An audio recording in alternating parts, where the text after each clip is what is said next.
Buenos días, Ecomundo, ojalá 4RD, jueves 10 de marzo. Pasó enero, 31 días, pasó febrero, 29, año bisiesto. Y el día 10 de marzo. El año 2016 camina rápido y con una serie de acontecimientos como siempre, pero hay momentos donde la rutina, en términos cotidianos, que siempre es cambiante, pero cuando hay periodos de larga estabilidad y de auge económico y de disminución de las tensiones políticas, como se vivió después de la caída del muro de Berlín, pues las cosas son diferentes. Siempre en Oriente Medio, en Pakistán, Afganistán, siempre ha habido problemas en toda esa zona con fanatismo religioso, Irán, Irak, etc. Pero en sentido general se había pasado a una etapa de mucha estabilidad política y de no tantos conflictos. Una larga estabilidad seguida de una gran recesión, 2008-2009. Desde el 2009 hasta acá han transcurrido 6 años. Es un ciclo que no se puede decir que es de crecimiento y de auge de la economía global. No. La economía norteamericana, que es casi el 20% del consumo mundial, se encuentra creciendo a 2,5 y es el punto luminoso, pero con tasa de interés próxima a cero durante los últimos 7 años, 7, 8 años, es una realidad. Y el desempleo bajó de 10 a 5 y a 4,5, o sea, a la mitad, pero los niveles salariales no retornaron a niveles precrisis 2008-2009. Y ni qué decir de la eurozona, creciendo, lento crecimiento, por debajo incluso Alemania 1,8, y el resto, bueno, Francia ha tenido empate, Italia, Grecia negativo. Hemos comentado aquí las cifras de Eurostat sobre el crecimiento de la Unión Europea con una bajísima inflación, con una tendencia deflacionaria, igual en Japón, 2 recesiones técnicas en el año pasado y deflación. Y en China, que sufrió un pinchazo bursátil en agosto y que desde ahí ha perdido muchas reservas internacionales. China es un país con una inmensa capacidad y fortuna de acumulación y compró muchos dólares y muchos bonos del tesoro y ha tenido que desprenderse de reservas para enfrentar los temas bursátiles y las complejidades de la nueva fase de crecimiento de China, donde ya no va a crecer a 2 dígitos y donde incluso el techo del 2015 de 6,9 oficial, ya hablan de 6,7 y hay algunos que estiman 6,4. El problema es lo que yo he dicho aquí varias veces, mientras las estadísticas chinas no la audita el Fondo Monetario Internacional, siempre hay dudas. Ya no es ese gigante asiático colosal que consumía materias primas a granel. Entró en otra fase. Para muchos eso no será una caída catastrófica, estoy de acuerdo. No es verdad. Pero no es menos cierto que la caída es de significación y que su restablecimiento no es inmediato. De un modelo de exportación, inversión, de comercio exterior a uno que fije sector servicio, industria, foco interno, gasto interno fuerte, como es la economía norteamericana, pero ahora acaban de caer las exportaciones y las importaciones y esos datos afectaron a la bolsa. De manera que es importante tomar en cuenta estos factores. Y el tema del petróleo. El petróleo ha tenido una tendencia alcista que arrastró a Wall Street y el Texas mejoró 4,38% hasta 38.29, el nuevo máximo del año. Y el Brent de referencia de Europa y otros mercados, 3,43% en 40.95. 95 centavos de dólar por encima de la barrera de los $40. En el día de ayer hubo pérdidas, pero hubo una racha de 5 días consecutivos al alza. Y bueno, hay una serie de factores diversos que los mercados actúan sobre muchos datos precisos, pero también sobre muchas impresiones y muchos factores personales, nerviosismo, etc. Pero esa alza del petróleo arrastró el Dow Jones, el Standard & Poor's 500 y el índice compuesto de Nasdaq. El Dow Jones 0,21%, el Standard & Poor's 500 0,51% y el índice compuesto de Nasdaq 0,55%. En el caso del Dow Jones, 17.003,36 unidades, por encima de 17.000 mínimamente. En el caso del Standard & Poor's, 1.989, por debajo de 2.000. Y en el caso del índice compuesto de Nasdaq, donde cotizan las empresas tecnológicas, 4.674,38 unidades, por debajo de 5.000. De manera que el incremento de los precios del petróleo, después de la publicación de los suministros de incremento mayor de lo esperado de la demanda de gasolina, sobre todo en los Estados Unidos, es decir, con ese bajo precio que ha tenido el petróleo, pues ya llegada la primavera en Estados Unidos, pasado el invierno, pues la gente sale a la carretera a gastar combustible. Habíamos explicado que tenía 300 y tantos dólares en el bolsillo por la caída del precio del petróleo. Y estas alzas han hecho notar, han influido en las compañías energéticas que han cerrado como las más alcistas de la sesión de ayer. Sus acciones mejoraron en el día de ayer por ese dato positivo.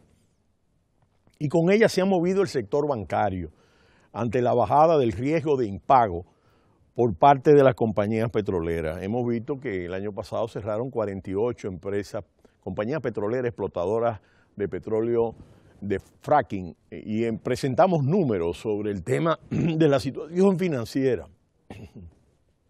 Y en Europa también presentamos los bancos expuestos a compañías petroleras que dieron un gran apancalamiento, ¿no? Apancalamiento. Quiere decir que apoyaron crediticiamente mucho a esa inversión petrolera. Pero en el día de hoy las miras están puestas en el Banco Central Europeo.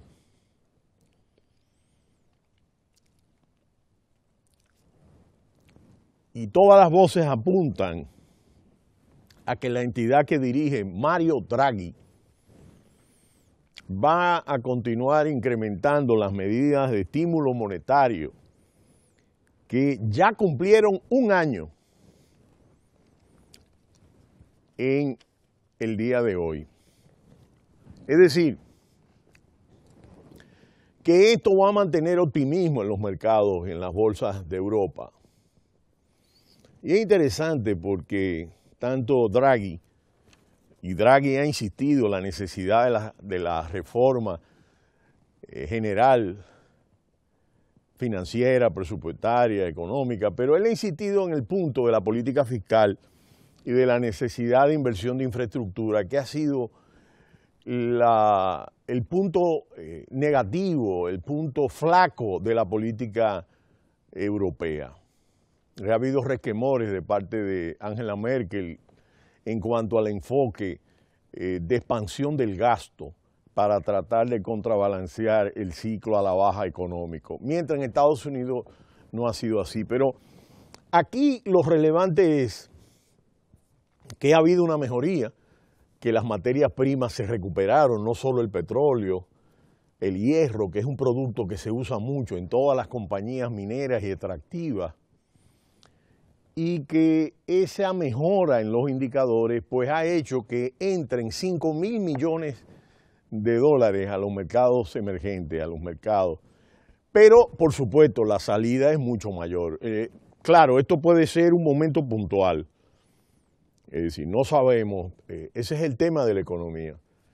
La economía es cambiante, cambia. Si se desata una guerra entre Irak e Irak, o Kim Jong, el de Corea del Norte, se le ocurre hacer otra. Es decir, la economía está sujeta a una serie de parámetros. Y lo único que podemos hacer los economistas es acercarnos a través de la ciencia, por eso es un arte y una ciencia, ¿no?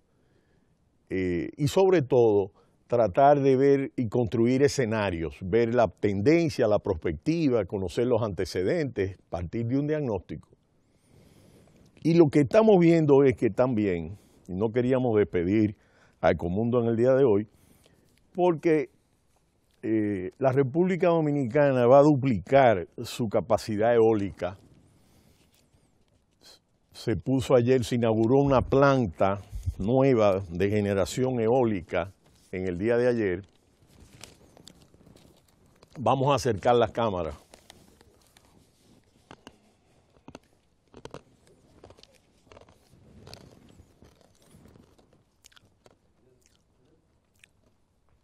Y se duplica la capacidad del viento, aquí está. Y esto es interesante porque justamente el país con la ley 5707 creó incentivos para el desarrollo de las energías renovables. Y hoy día tenemos energías renovables gracias a esa ley que jugó un rol muy destacado el arquitecto Doroteo Rodríguez Iriarte, a la sazón gerente de fuentes alternas de la Comisión Nacional de Energía. De manera que saludamos porque el país es excesivamente dependiente, su matriz energética, del petróleo, y el hecho de que las energías renovables crezcan, sobre todo hay mucho viento y mucho sol, la energía solar, ya hay varias oficinas, el Banco Popular, toda su electricidad es solar, y la Corporación Dominicana de Empresas Estatales es solar. Hay hoteles solares, se certifican verdes. Es decir, que aquí hay un tema amigable con el cambio climático y de economía en la reducción del consumo. De manera que es un hecho positivo que se haya inaugurado este parque eólico en República Dominicana y que las energías renovables como el viento y como el sol, puedan continuar creciendo. También tenemos la mareomotriz de las olas del mar. Es decir, el país cuenta con muchas posibilidades en el campo de las renovables, pero finalmente quiero despedirme en el día de hoy con un comentario. La matriz energética tiene que ser diversificada. Gas natural, pero hay que tener, para aquellos ecologistas verdes, hay que tener algo de carbón. Porque en potencia firme, de 10 a 4 de la tarde, donde entran todas las plazas comerciales, todas las industrias del país, tú tienes que tener carbón ahí. Aunque el sector privado hizo inversiones en carbón, pero se necesitaba una inversión en carbón, independientemente de muchos procesos, pero el país y nosotros entendemos, de acuerdo a los estudios, que el primer estudio que se hizo en el 2005, exigido por el Banco Mundial, ya se planteaba en ese momento la necesidad de una planta de carbón. Es más, desde antes de que finalizaran los acuerdos de Madrid. Y eran en 5 o 6 años que vencían y se necesitaba carbón. Y yo pienso que es muy positivo. Lo que el carbón no puede tener es una proporción alta del parque de generación, pero sí puede tener una participación que junto con el gas natural, y ya nosotros tenemos más de 1000 megas de gas natural, es suficiente y se pueden instalar más cambiando a algunas de las plantas hacia gas natural y conservando una parte relativa al carbón, por esa característica de la capacidad. Además, con los avances científicos, los filtros del carbón son cada vez más sofisticados y no es esa polución que se puede pensar con el tema del carbón, es diferente. De manera que saludamos esta instalación de esta planta eólica en República Dominicana y felicitamos a aquellos que fueron los pioneros y que desarrollaron este instrumento de la Ley 5707 de promoción de energías renovables en el país. Pero es todo por hoy.